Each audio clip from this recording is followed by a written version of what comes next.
Vaheguru Ji Ka Khalsa, Vaheguru Ji Ki Fateh. Bienvenue à vous mes amis. Aujourd'hui, nous allons parler d'une perle de très grand prix. Alors, pour découvrir ce qui se cache derrière cette image, je vous propose que nous regardions tout de suite ce que la Bani nous enseigne à ce sujet-là. Nous lisons au Ang 54, à la ligne 16, cet enseignement de Guru Nanak Dev Ji, qui est une prière. Ape moti ujjalo ape pakate pasit. C'est-à-dire, tu es toi-même, donc il s'adresse au Seigneur Vaheguru, tu es toi-même au Seigneur, une perle parfaite, une perle qui atteint la perfection, donc une perle, une perle précieuse.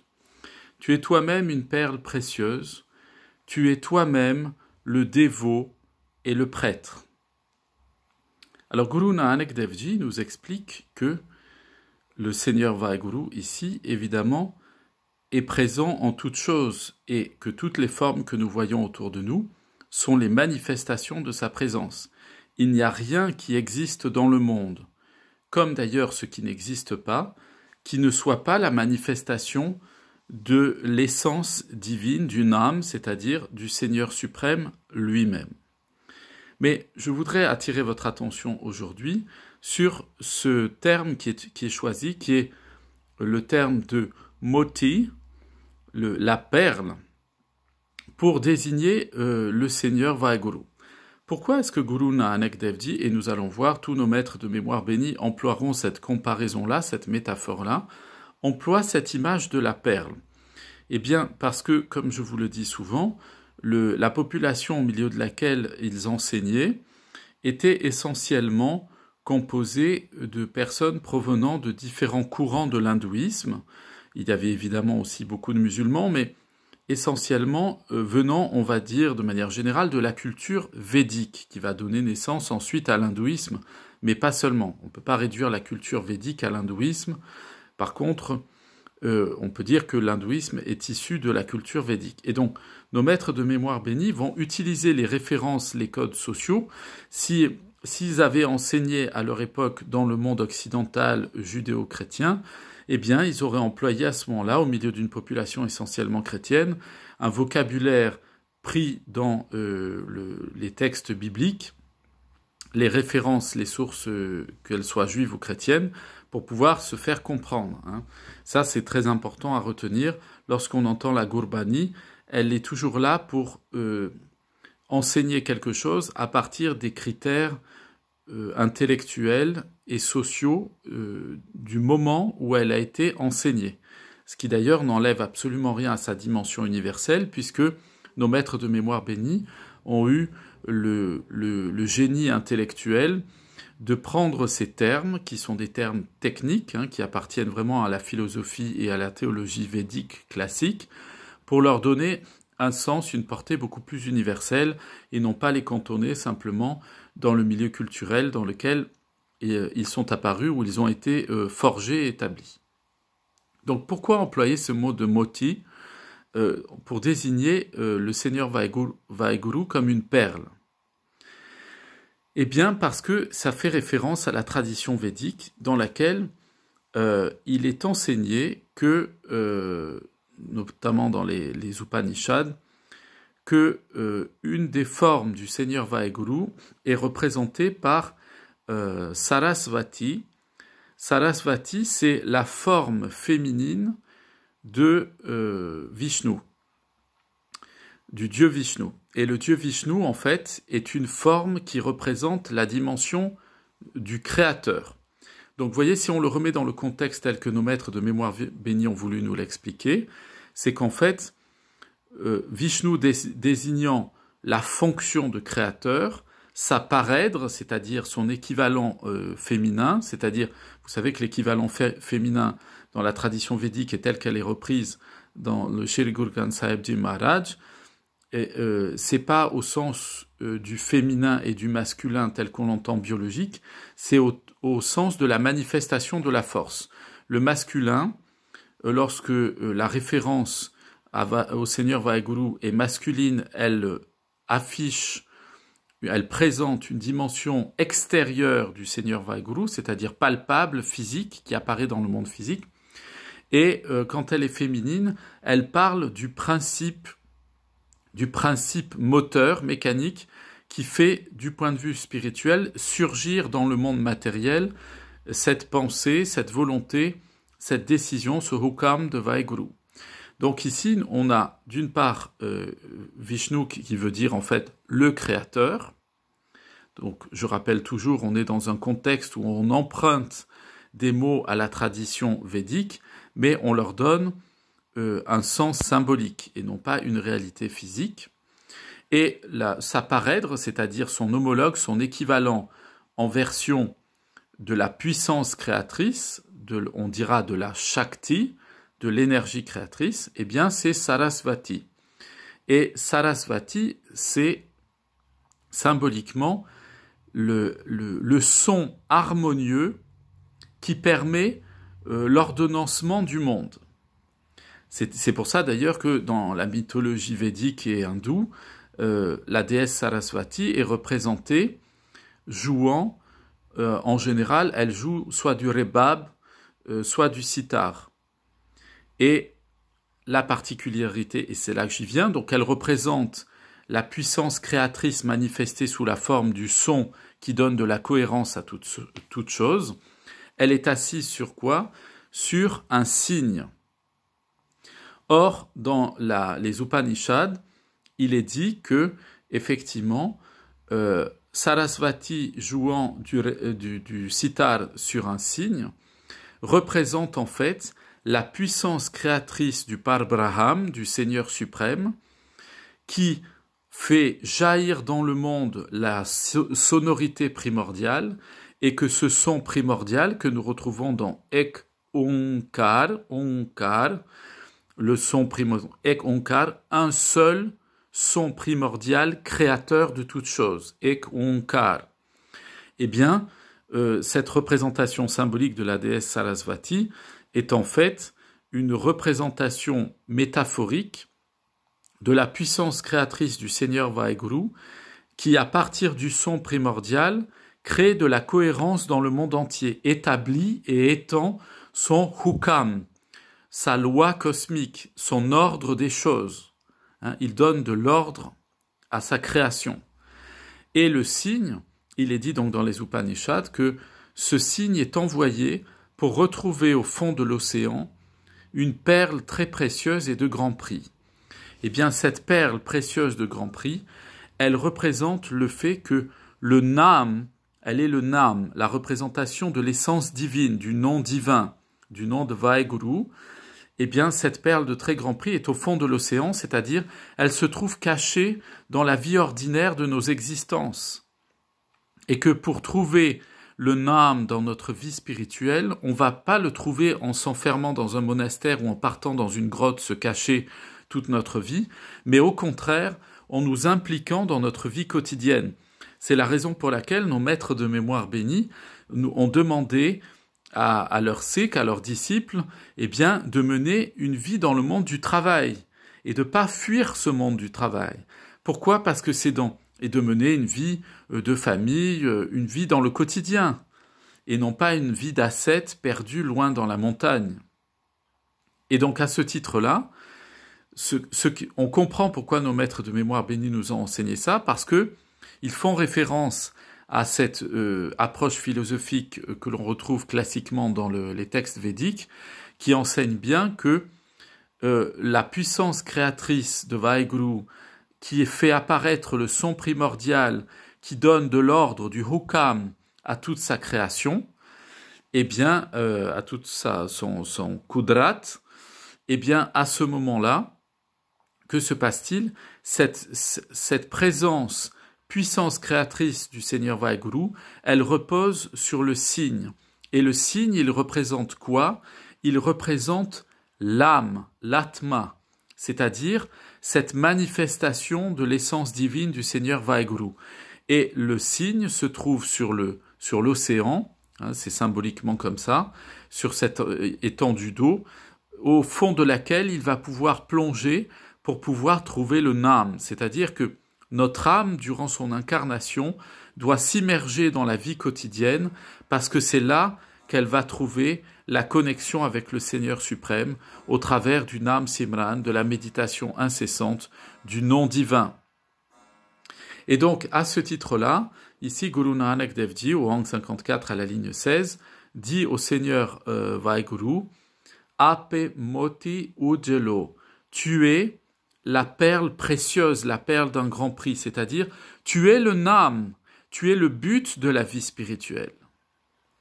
Si nous poursuivons, Guru Nanak nous enseigne toujours, cette fois-ci au Hang 58 à la ligne 18, au verset 18,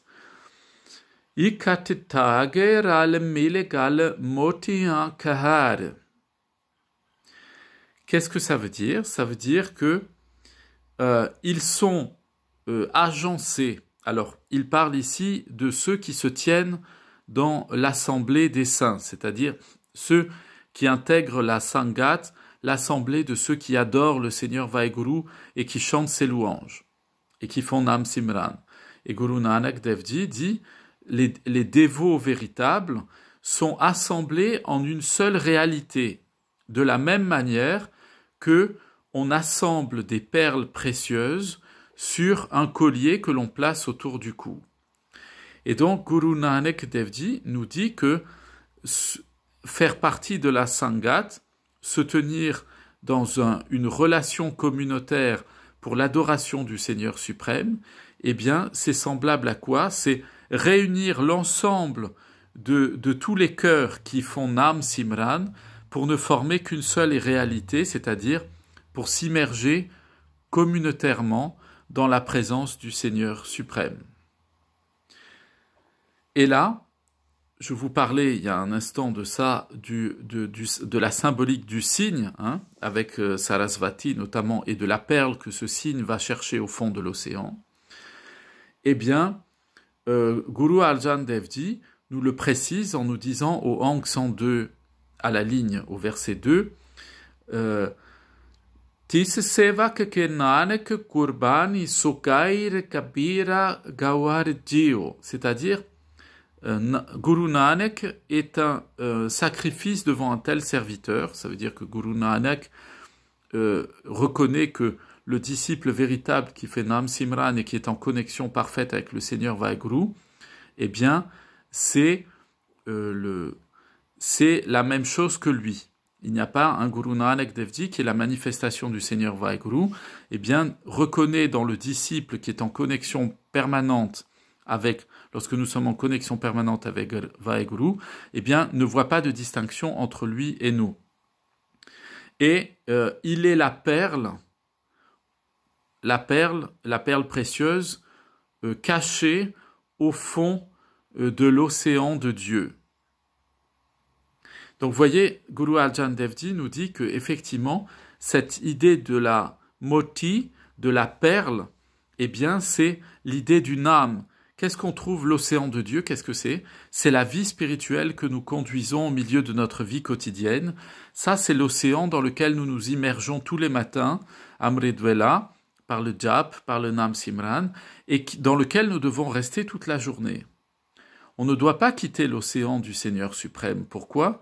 Parce que on est, comme dit Guru Nanak Dev Ji, on est comme un machali, on est comme un poisson. Un poisson, si on le sort de l'eau, il ne survit pas.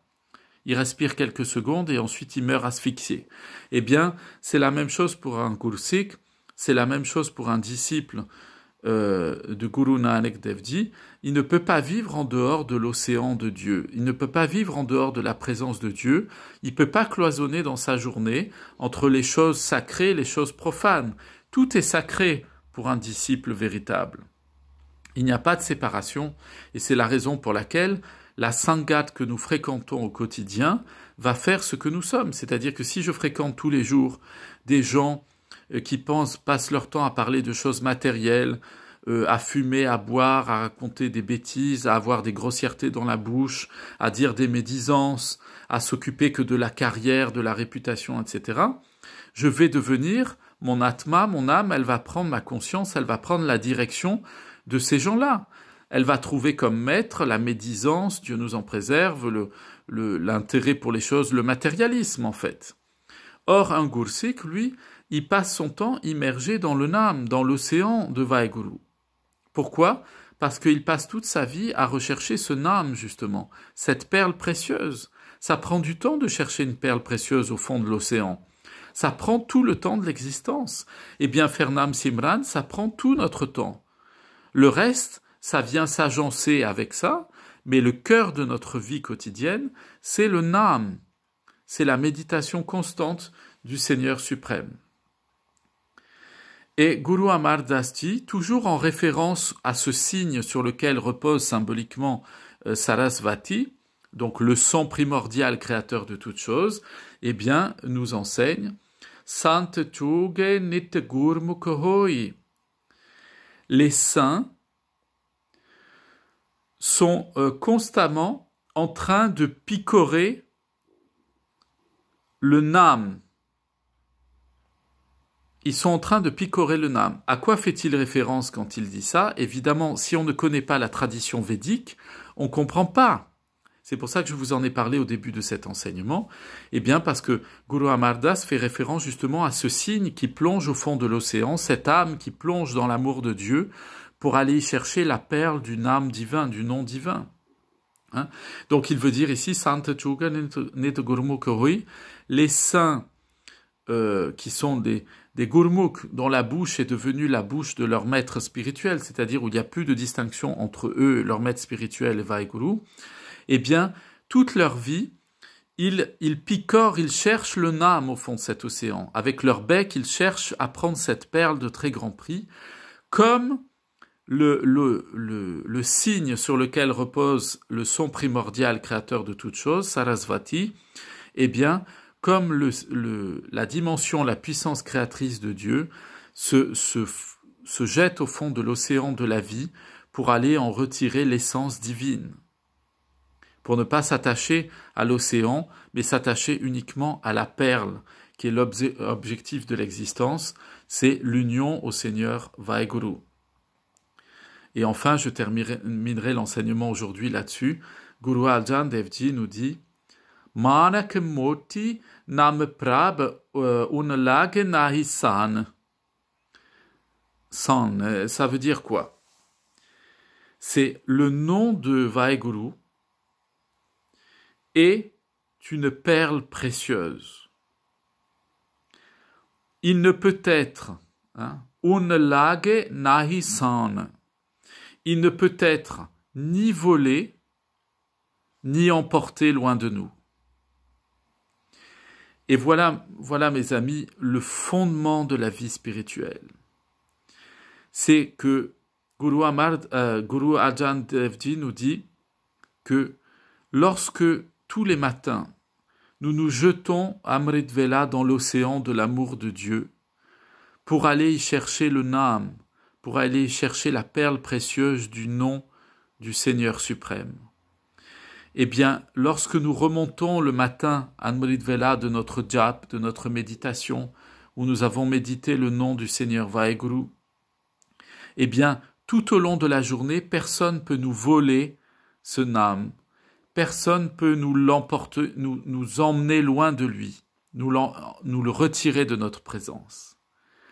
Vous voyez la puissance du Nam Simran, mes amis, Amrit Vela.